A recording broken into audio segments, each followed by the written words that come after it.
Хочу вам показати особливість квітки кульбаби.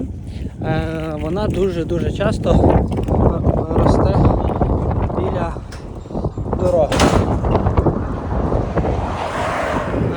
Чому це погано? Тому що її збирати не можна, бо на неї попадає пил з машин, особливо у нас тут великі машини їздять, тому приходиться десь шукати в такому місці, де дуже далеко від дороги.